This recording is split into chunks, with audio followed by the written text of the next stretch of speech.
சிந்தனையில் இன்று நாம் சிந்திக்க இருக்கும் தலைப்பு சிலுவையின் அடியில் மரியா.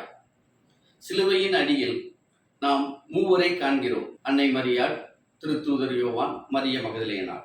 அவர்கள் மட்டுமா? சுற்றி நின்ற படை வீரர்கள், வேடிக்கை பார்த்த கூட்டம்.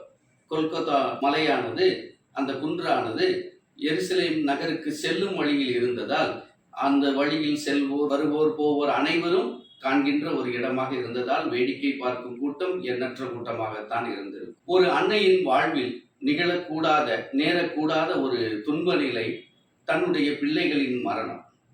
தன்னுடைய பிள்ளையின் அவலம், மரணம், இவைகள் ஒரு தாயை எந்த அளவுக்கு பாதிக்கும் என நாம் உணர்வோம்.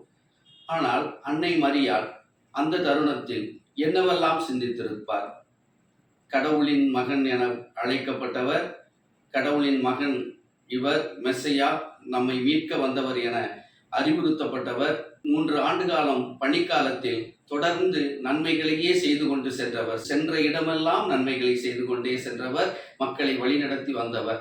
இதோ ஓசன்னா கூட்டம் ஆர்ப்பரித்து அரசராக அழைத்து வந்த இவர் விண்ணுக்கும் மண்ணுக்குமாக சிலுவையில் தொங்குகிறார்.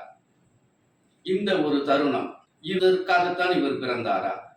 இதற்காகத்தான் தன்னுடைய வாழ்வின் பணியை அமைத்து கொண்டாரா? அப்படியானால் ஏன் இத்தனை கூட்டங்களை இவர் கூட்டியிருக்க வேண்டும்? இத்தனை சீடர்களை அழைத்தாரே, இறையாட்சியை பரப்புகிறேன் என்றாரே, இன்று இதோ இந்த தருணத்தில் சிலுவையில் தன்னுடைய உயிரை விடுகிறாரே என்று எண்ணி இருப்பாரா?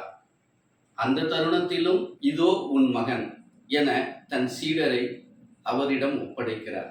அவருடைய மொத்த சீடர்களையும் தன் வசம் ஒப்படைக்கிறாரே. ஆனால் அந்த தருணத்தில் தான் மனுக்குலம் முழுவதுக்கும் அவர் அன்னையாகிறார். தான் பெற்ற பிள்ளை, இறைவனின் பிள்ளை, நன்மைகளையே செய்து வந்த பிள்ளை, மனுக்குலத்தின் மீட்பிற்காக தன்னையே சிலுவையில் பலியாக்கிய பிள்ளை, இன்று அதே மனுக்குலம் முழுவதற்கும் தாயாக தன்னை நியமிக்கிறார். தன் சீடரை பார்த்து இதோ உன் தாய் என்கிறார். தன்னுடைய மகன் கடமையையும் அங்கு நிறைவேற்றுகிறார். எதற்காக இவர் பிறந்தார்? இதற்காகத்தான் பிறந்தாரா? இதைத்தான் தான் பெற வேண்டிய திருமுழுக்கு என்று குறிப்பிட்டாரா? தான் பெற வேண்டிய திருமுழுக்கும் தான் குறித்த நேரமும் இதுவெனத்தான் அவர் அறிவுறுத்தி வந்தாரா? கடவுளின் அன்பு இத்தகையதா? 2 கரங்களையும் விரித்து சிலுவையில் தொங்குகிறாரே, இதுதான் கடவுளின் அன்பா? இந்த அன்பை, இந்த மீட்பை கொண்டு வருவதற்காகத்தான் இவர் பிறந்தாரா? இதை நிறைவேற்றத்தான் இத்தனை காலம் வாழ்ந்தாரா என்று தானே அன்னை எண்ணியிருப்பார்.